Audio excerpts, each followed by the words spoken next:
ഞാൻ നാളെ രാവിലെ അപ്പം ഉണ്ടാക്കാനുള്ള തേങ്ങ തിരുമുകയാണേ. ഇനി അരി അരയ്ക്കാം.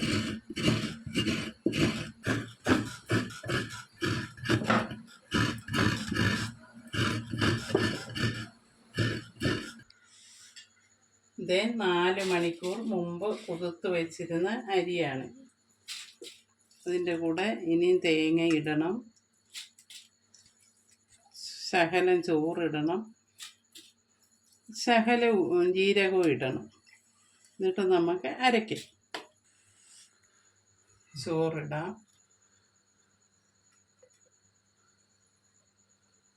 1.5 തവി ചോറിട്ട്, ചെറിയ തവിക്ക് ഒരു കുറച്ച് ജീരകം, ഇത്ര ജീരകം, ചെറിയ ജീരകം. ഇനി നമുക്ക് തേങ്ങ ഇടാം. അരക്കുകയാണ്. നന്നായിട്ട് അരച്ചിട്ട് നമുക്ക് കുളിക്കാൻ വെക്കാം. എന്നിട്ട് രാവിലെ എടുക്കാം. ഇതാ അരച്ചെടുത്തിട്ടുണ്ട്, നന്നായിട്ട് അരച്ചെടുത്തിട്ടുണ്ട്. എന്നിട്ട് കുളിക്കാൻ വെക്കാം. നാളെ രാവിലെ ശകല ഈസ്റ്റും ചേർത്ത് പഞ്ചസാരയും ചേർത്ത് നമുക്ക് രാവിലെ അപ്പം ഉണ്ടാക്കാം.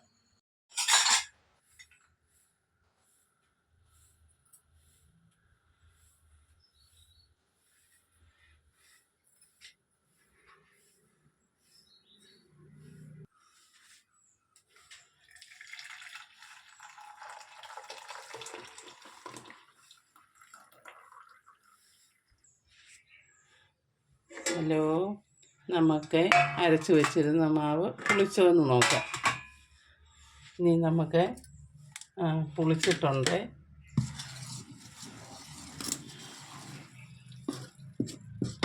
ശകലം സോഡാപ്പൊടി ചേർക്കാം.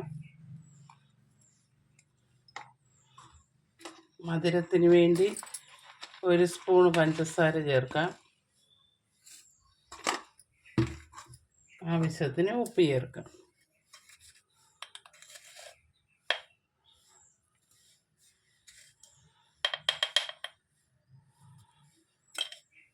ഒന്ന് ഇളക്കി സെറ്റാക്കട്ടെ. ഇതിന് ശകലം വെള്ളം കൂടെ വേണം. ശകലം വെള്ളം ചേർക്കാം നമുക്ക്.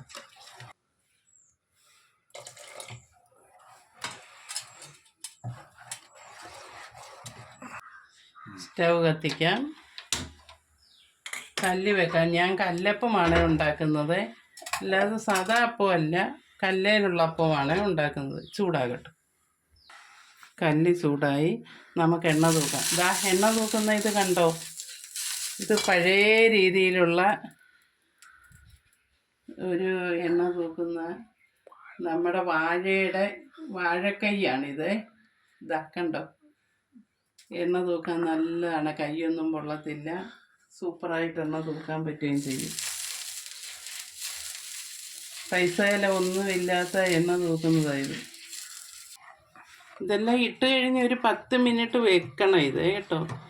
സോഡാപ്പൊടിയും പഞ്ചസാരയും ഉപ്പും ഇട്ടിട്ട് ഒരു 10 മിനിറ്റ് വെച്ചേക്കണം, റെസ്റ്റ് ചെയ്യണം. നമുക്ക് കല്ലപ്പം ഉണ്ടാക്കാം.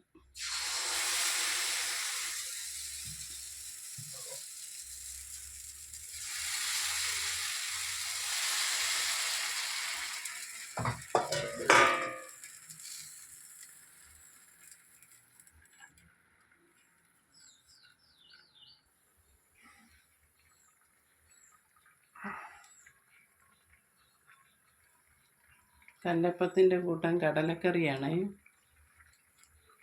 അത് നമ്മുടെ കല്ലപ്പം റെഡിയായി. നമുക്കെടുക്കാം.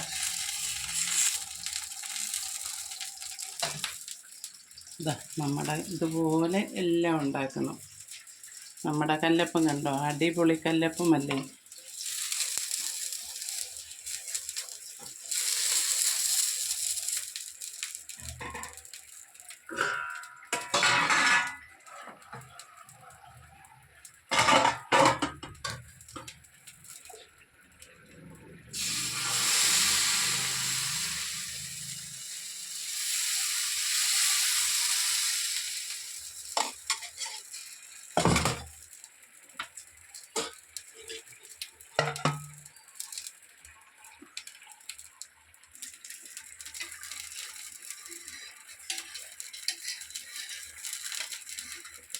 അപ്പോൾ ഇന്നത്തെ നമ്മുടെ കാപ്പി കല്ലപ്പവും കടലക്കറിയും ചായയും ഡൺ. എല്ലാവരും എനിക്ക് സബ്സ്ക്രൈബ് ചെയ്യണേ. എൻ്റെ വീഡിയോ കണ്ട് ഇഷ്ടപ്പെട്ടെങ്കിൽ, എൻ്റെ ചാനൽ കണ്ട് ഇഷ്ടപ്പെട്ടുവെങ്കിൽ എല്ലാവരും സബ്സ്ക്രൈബ് ചെയ്യുക, ഷെയർ ചെയ്യുക,